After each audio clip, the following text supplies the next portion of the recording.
The Premier League gears up for an intense weekend with Arsenal aiming for the top spot against Brentford. Liverpool and Manchester City face off in a crucial clash. With Martinelli's injury, the decision between him and Trossard becomes pivotal. Arteta remains optimistic about both Saka and Martinelli's availability. While the focus is on the Brentford game, the looming Champions League fixture against Porto demands caution. The depth of Arsenal's squad is highlighted with options like Jesus and Smith Rowe. Despite the return of key players like Partey and Gabriel, Arteta must balance between immediate needs and long-term goals. Timber's return to training hints at reinforcements in the near future. Arsenal fans are encouraged to share their lineup predictions and thoughts on Arteta's strategy for the upcoming matches. Because we're focusing now on Arsenal's clash with Brentford, let's hear from the managers. Here's Mikel Arteta and Thomas Frank. Not much. We had got some players back last Monday, and then we had Martinelli and Bukayo with little issues. We are pretty positive that hopefully they can be part of that, but we'll have to wait and see how they feel tomorrow. One change you will have to make, of course, is in goal. Yeah. With Aaron Ramsdale coming in for David Raya, I would assume. When you look at that situation, would you rather him have had a bit more game time going into such a big game like this? It's what it is. He's fully prepared. He trains really well every day. He's desperate to play, like the rest of the boys that haven't had that many opportunities. And on Saturday is a great day for him. What's his mood and his attitude been like around? He's been brilliant. He's been really good, really supportive, really pushing every day in training like I expected, and it's a joy to have two top goalkeepers in the team. Mikel, either side of the new year, you had those 3 defeats in a row, 2 in the league and the FA Cup exit as well. Then you had the warm weather training in Dubai, and it's been in the league at least 7 wins in a row, 31 goals scored. Can you give us a bit of an insight into what happened there, what you said to the players, which players were quite forthright about what was going on beforehand? Yeah. Well, it was necessary. Obviously, we had a really tough period before that. We played so many games. We had some defeats, especially not deserving to lose matches. But I think it was something as well that probably was necessary to keep improving and keep demanding ourselves. The weather, the temperature, some of the things that we had time to work on to improve as a team as well. And everything clicked. And then we won. We were playing good, and that helps. Do you think you'll look back on that as maybe a turning point in your season, that trip? Well, it was really good. To be fair, it was a perfect timing for us. What we built there, the chemistry, the energy that it was around the place, the amount of time that we have to spend together and enjoy that part, whether it was on the field, out of the field. It was a really positive trip. Brentford last season in the home game, we know what happened. There was an error with VAR. Does that still irk you, and is it something that motivates you when you go into this game? Well, every point that we left or we left this season, it hurts, and obviously it's still there, and that's it. But we have a lot to play for. We know the difficulty of the match is always really tough. We played them twice already, and we suffer, and we always suffer against Brentford. And on Saturday, I expect a very similar match. I guess for you, it's just to get the job done on Saturday, and then we'd be watching a certain game that's happening on Sunday at Anfield, Liverpool. And that's the only thing we can control, and perform well and play better than them and earn the right to win the game. And let's do that. And if we do that on Sunday, yeah, it's a beautiful game to watch for any football supporter, and I will certainly be watching it. Do you care about the result? I can control it. I will enjoy a magnificent game of football, which were the best teams in Europe in the last decade, and let's see what that brings. But the focus is on us and Brentford. I thought you'd answer it like that, but privately, do you have a preference? No, privately and publicly, I have the same one because it's nothing to do with me. Okay, just one final one from me, just on the contract situations of some of your players. I know you're wanting to tie a lot of your players down to longer term contracts. Can you tell us anything on Ben White and Tomiyasu? Are they close? Not really, and I leave that more to Edu and the club to announce those things when the times are right. Thank you. Good luck. Thank you. Thanks, Anish. Was it Alice from the Premier League? Thank you. Mikel. Hi. 21 goals scored in the last 4 league games, just the 1 goal conceded. How satisfying are these performances for you as manager right now, and what sort of a message are they sending out to your title rivals? Yeah, it's great because it shows obviously the quality and the consistency that the team is showing, and then the way that we have scored those goals as well. Not only the manner but as well the personnel. So it's really positive thing to see. And then the fact that we are conceding very little defensively. So those two ingredients together are very powerful to get results and to get consistency, and we want more. Sure. So Brentford up next for you on Saturday. Then victory, of course, would send you top of the league. Would it be safe to say that your players need no more motivation than to put the pressure on Liverpool and Man City to have to respond to your result on Sunday? Yeah, we know the demands that we have. We know the demands that Brentford are going to ask us to put to win the match, and then the fact that we are still not there, and we want to be better than where we are at the moment. In order to do that, we have to continue to win. I know you've not given much away there on your preference, but can we assume maybe that you'll be hoping to see Liverpool and City both drop points with a draw at Anfield? Honestly, it's nothing to do with me. I will sit there with my kids and enjoy the match. Worth a try. To have just 2 points separating the top 3 with less than a third of the season left to play, some might say that this is the best title race we've ever seen. Would you agree with that? Well, I can imagine that for a lot of people it's very interesting, and we want to make it very interesting, especially for us. So we have to keep going. Okay, after the Sheffield United win, I know you spoke about the fact that the signings you made last summer are playing such a pivotal part in your current momentum. Kai Havertz's one of those absolutely shining right now. I just wonder, how pleasing is it for you to see the impact he's having both on and off the pitch, particularly given that there were some questions asked earlier on when he first joined? Yeah, it tells about his character as well, and how he has dealt with all those question marks, and the attitude that he showed all the time. When things were not that good in certain phases of the game, but he continued to work hard. That's what is love for everybody here. And then, we can see his quality, we can see his intelligence on the pitch, and the contribution he's having to the pitch. So obviously very happy with him. Yeah, and on quality, another one of those summer signings, Declan Rice, enjoying his most prolific Premier League season so far, 5 goals and 5 assists. He, though, says that he wants way more than he's got right now. How contagious is that mindset among this group of players you're working with? Yeah, that's something I think is amongst the team, that they want to keep improving. They all believe that they have still another year or 2 to go, and that's the level that we want to push them to, and we are achieving it with the majority of the players, and we have to continue to do that. Brilliant, thank you. Thank you. Brad from TalkSport. Hi Mikel, Hi. hope you're well. When you first became Arsenal manager back in 2019, when you look at the way that Arsenal are playing at the minute, is this always how you envisage your Arsenal side to play like when you first took over? Very difficult to do it if you don't know the players that you have. At the end, you have to adapt to the players, to the qualities they have, in order to play and achieve what you want to do. But I'm really satisfied with the way the team plays. Thomas, good afternoon. I'll try and phrase this first question so you might be able to get a positive answer from you with team news. Is there anything positive you can tell us? I guess the positive is that Bruno Mbeumo is getting closer.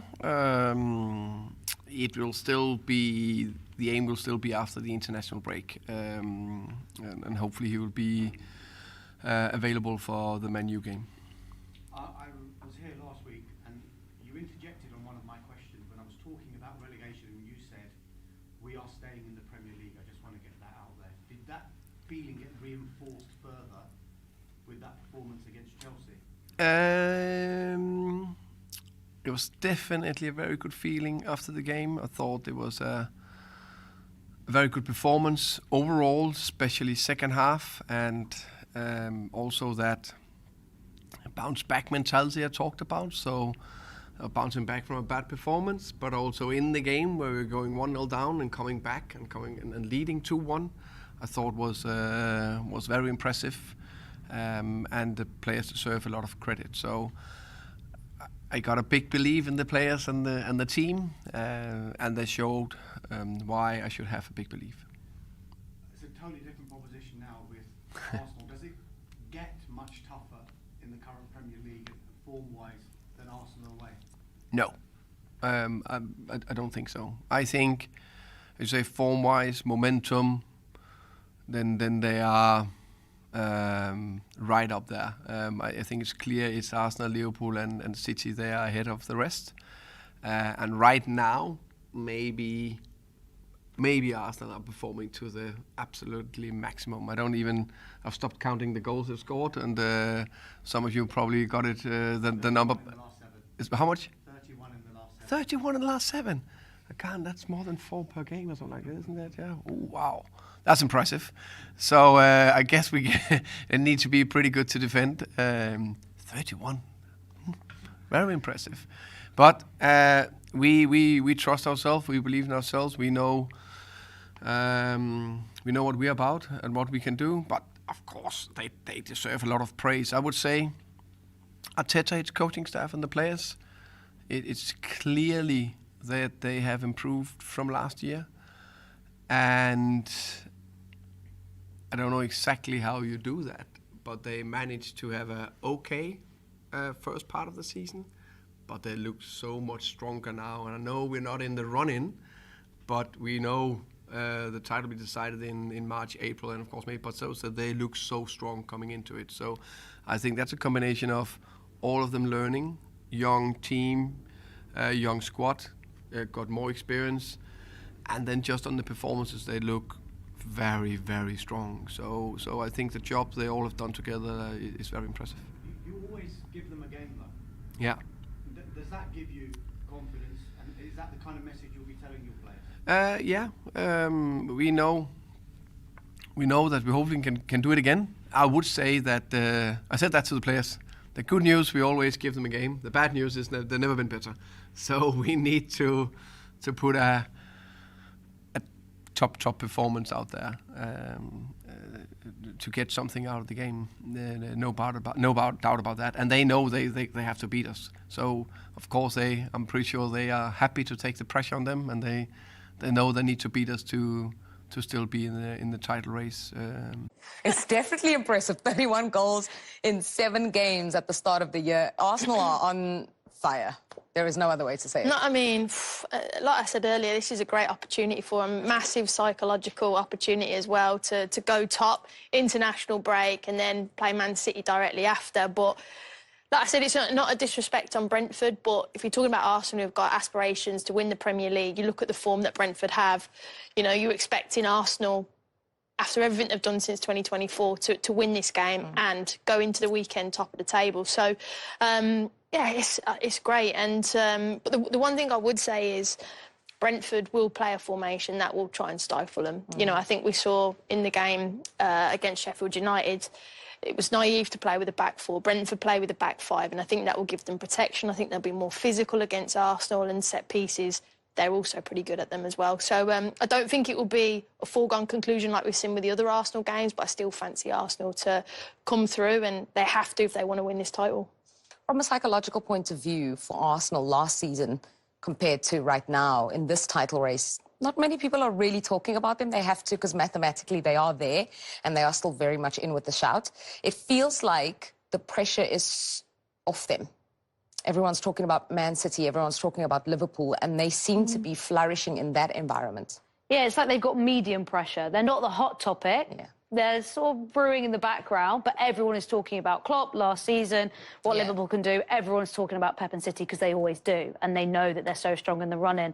So, yeah, I do think maybe they're benefiting from a lot of that, but I do think their goal-scoring form is putting them on the map because they're doing these huge performances, doing what they did to Sheffield United on a Monday night, on, prime time TV. I think that gets people talking and noticing. And I do think what feels different about them this season is that defensive record. The defensive record is so good. And with that foundation, I think that just gives them so much confidence. It's interesting, obviously, they won't have David Raya for this game. So Ramsdale's going to be back in goal. That might unsettle them a little bit.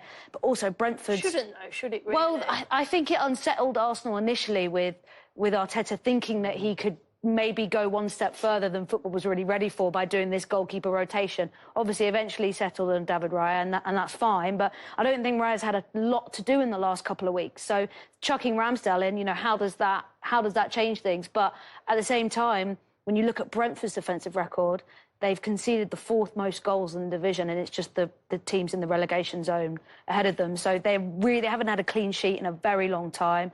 I think they really struggled to keep goals out. There's still confidence in front of goal. Ivan Toney's hit the ground running since he's come back. And Neil Maupay loves a bit of a scrap with Arsenal, but I do worry about that Brentford back line because they just can't keep goals out at the moment. I think you could have just ended it there with Neil Maupay loves a bit of a scrap. Full stop. Controversial figure. I love it for the game, by the way. Another figure who's kind of had people divided is Kai Havertz. The jury has been out on him. And now, lately, the last 3 games, 3 goals and 2 assists in the last 3 games. It's Karen. More than he's had in 32 games before that. I like him. I always thought that with Arsenal, it was always the narrative, no number 9, no number 9. And, it's OK when everyone's chipping in. But I think what he does is he gives them a focal point. They don't have a Haaland or a Højlund. So he has to sometimes do that. I think with him and Ødegaard, they press aggressively from the front. I think he's just had to relax. And I think fair play to the manager. He's stuck with him at times. He's been stubborn picking him. And he has persevered himself, Havertz. He's gone through a lot of criticism, but he's coming good. And I think at the end of the season, you'll be looking and thinking, he actually did make a huge difference. He's a big price tag, we know that. Yeah. But I like him, and sometimes we are here defined by stats, but I think what he does for the team, I quite like it. That is crazy, that graphic. 32 games versus the last 3. Is the jury still out for you on Kai Havertz? I think it's still about that consistency. I think he did face a lot of criticism early on because of the price tag. People expect him to just go straight away. And you're in a team with ambitions to win the title, so you need to score goals, especially as Jesus has been... His fitness is just all over the place. So they need that option and they need that consistency. And when you look at how consistent someone like Mo Salah has been able to be in his years at Liverpool, or how the options that City have, Arsenal are always striving to try and get to that level. And I think over the last couple of weeks, they've proven that they've got a variety of goal scorers, and that's important. But Havertz has to keep that consistency in all those games, because Sheffield United as City or Manchester United or Liverpool. So it's about then delivering across the board to make sure your manager knows, right, I'm going to throw you into any situation you can deliver. That's the last game on Saturday. Rewind to Saturday lunchtime because...